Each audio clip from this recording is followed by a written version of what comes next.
What up, my dude? Just want to let you guys know I really appreciate all of you that have actually hit that notification bell for my channel. That's really helped out a lot. I've really noticed that in the concurrent views I've been getting on stuff, so it's really helped out the channel. So, man, I appreciate the shit out of it. We're creeping up on 14K, boys. Getting that ball rolling, finally. This is a fitting track to be riding on here. So, will Supercross 3 last? I always come in here and make one of these little videos like about a month after one of these milestone games have come out and just kind of talk about the overall longevity, the release, sort of how everything's went down, right?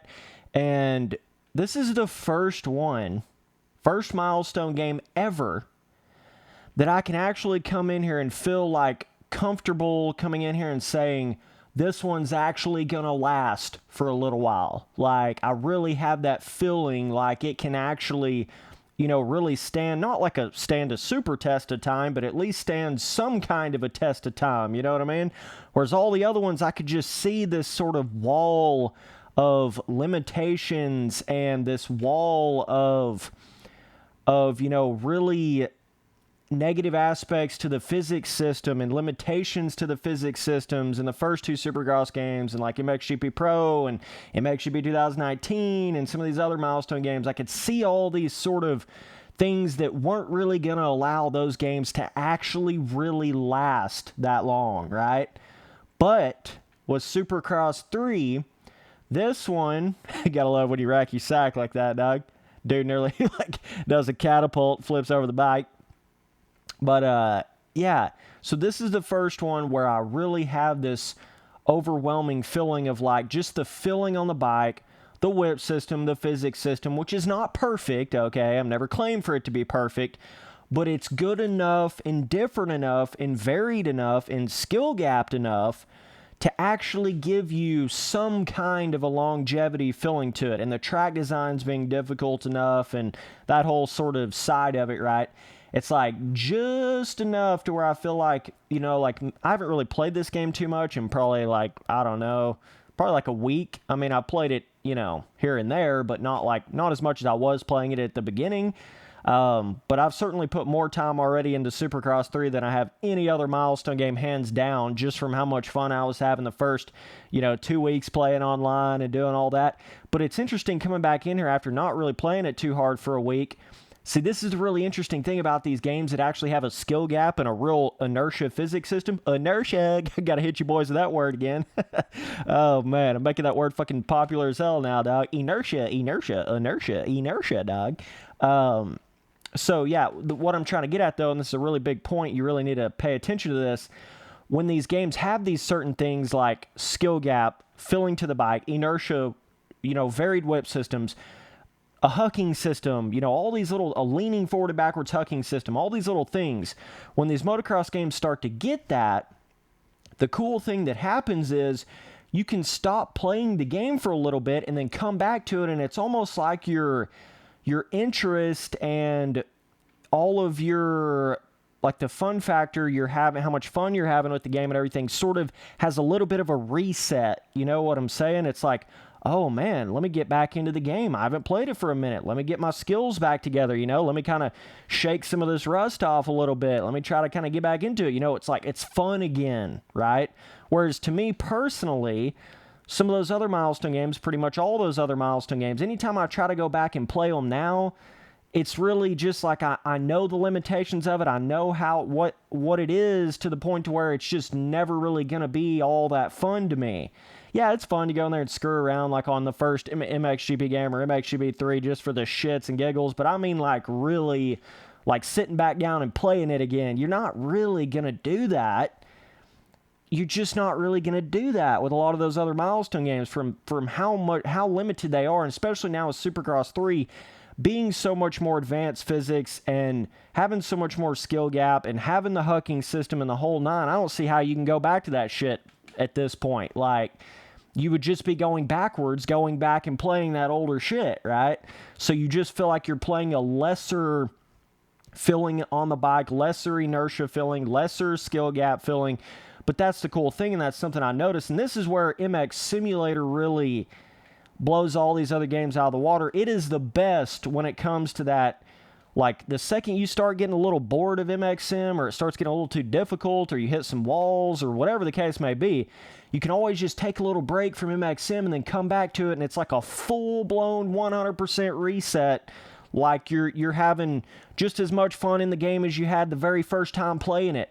You know what I mean? Like, it's like you fully reset your interest levels for MX Simulator every time you come back to it, because of how much skill you've lost from not playing it, because of it being so skill-gapped. And, you know, you're kind of getting a little bit of that sort of vibe here with Supercross 3. Definitely not on the same level, obviously, but you're getting somewhat of that vibe. I need to start bouncing off that middle jump right there. I don't know why I keep trying to triple that, but try to hit that triple nipple, dog. But, yeah, you know, that's the thing I'm kind of noticing here with Supercross 3. And really, it just... And that's what makes me feel like I can come back in here and actually get back into this game, start playing this game more again. And, you know, it's kind of like a revolving process over and over. When a game has a good enough skill gap, a good enough, it adds that replayability, right? And then all it really takes is just, if you burn yourself out a little bit, just take a little break, and then you can come back to it. And that's where these games, I feel like, really start getting that decade-long longevity and fun factor and keeping you interested and all that kind of stuff. Because you actually have to use your brain on the track, dog. You can't just go around everywhere just hitting things blind, wide open. You got to think, oh, can I actually hit this rhythm? Oh, how am I going to lean over these whoops? Oh, how am I going to steer in this corner? Oh, can I hit this jump wide open? Oh, man, I just hit a quad. Wow. You know, versus like, oh, I'm just wide open everywhere, hitting everything perfectly and never having to think about anything. I'm a zombie on the track falling asleep, dog, right? Like most of those other milestone games. Just you fall asleep playing the shits, dude. They're just boring. Like, that's really, to me, that's all there is to those. Those are just boring games, gameplay-wise, compared to Supercross 3 to me. So, either way, definitely let me know down in the comments what you guys think about, you know, if Supercross 3 will last. I think it will. And this is also something to take into account. We've already had 2 Supercross games, so if this Supercross 3 game could just last like twice as long as the second Supercross game or whatever, it'd already be doing a lot, because we've already sort of seen a lot of these Supercross games. We're getting a little more burnout of this whole, like, official, not necessarily burnout, but we're getting a little more used to this whole official Supercross game, graphics, tracks, the whole nine. So it's going to be harder for a newer milestone Supercross game to really make it at this point and last at this point, because we've already had one game every year of an official Supercross game. Does that make any sense to you? You feeling my vibe here, boys? You got to kind of understand what I'm saying there, but yeah, so it's going to be a little more difficult, but I think they definitely got something going here as far as longevity. And then it just comes to track content and how they're going to do the rest of the DLC. Man, could you imagine if this game just had like 5 or 6 more motocross tracks and like an enduro series or some shit, or like a, you know, like a lot better of a track editor than just the little baby improvements. Like, it would have really, really advanced the replayability and the longevity of this game had it been like that, or had like another compound, or, you know, something like that. I think that the content is definitely limiting these milestone games, and it always has been one of their biggest limiting factors. I mean, Milestone's been known for having the lowest amount of track content like ever in motocross, AAA motocross gaming. I mean, literally. Other than like MX versus ATV Supercross, which was only half price because they knew how much low amounts of content it had. You know, but like, really, when you think about it, I mean, these milestone games have been so lacking in track content, and it makes a big difference, you know? MX Simulator would be nothing without all the custom track content. MX vs. ATV Reflex would still be pretty fucking Hossin' without the custom tracks and the track editor, just with how good all the base tracks and the base free ride compounds and everything were in Reflex. But it's certainly helped that game out massively. And like, you know, if Reflex didn't have as good of base tracks on it, it wouldn't have been the same game. But it has some fucking legendary sand outdoor motocross tracks, especially when you start turning on the track, you know, the terrain deformation and all that. And then you get to all the different Supercross tracks and stuff. And then the extra track content with the DLC on Reflex. It's got one of the most solid, you know, base versions, like default tracks of any arcade game out there, period. And then you got the Waypoint, you got the Omnicross, you got all the freestyle courses, you got all this other shit going into Reflex's track content that really it just always feels like you can go back and play Reflex, right? And have a good amount of time with it and get back into it and learn the different tracks. And, you know, there's got to be enough content to really make you feel like you can get back into the game. This is what's killed a lot of these newer Call of Duties to me as well.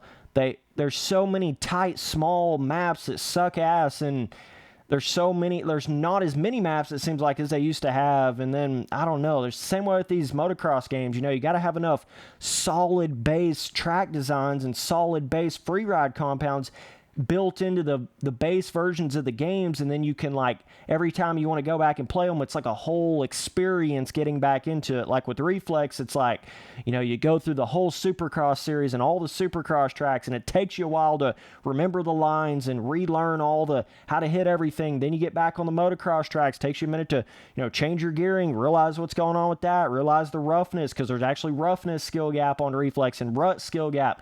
Then you start cranking up the terrain deformation on the sand tracks and run 20 laps on, you know, there's just all this, and then you get a little bored of that, you hop on the two strokes, do some freestyle, or whatever, you know what I mean? Or then you go to the 3 full-blown different free ride compounds. Like, that's, you know, Reflex really gives you this illusion of endless content with the way they did the content of the base version of that game. And of course, it does have endless content with the custom tracks, but even if you don't even talk about that, even just the base, like, console version of Reflex is giving you this illusion like there's almost unlimited amounts of track content to it, just with how much different stuff and how varied the motocross tracks are, and how, you know, varied the Supercross scaling designs of the Supercross tracks are and everything. It really takes that game to another level in that sense.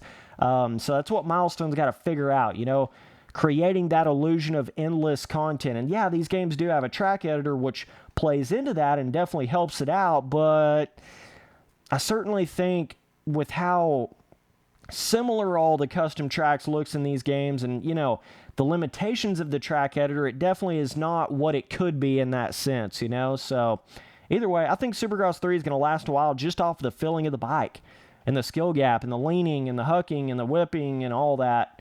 I really think it's going to be able to last a decent amount of time just from that fact alone. And then the fact that the tracks are not bad. You know, there's not as many of them as I wanted to have, but they're not bad tracks. Like, there's a lot of these base tracks in this game that are actually pretty solid. So, but either way, appreciate you guys watching all the videos. Later, dudes.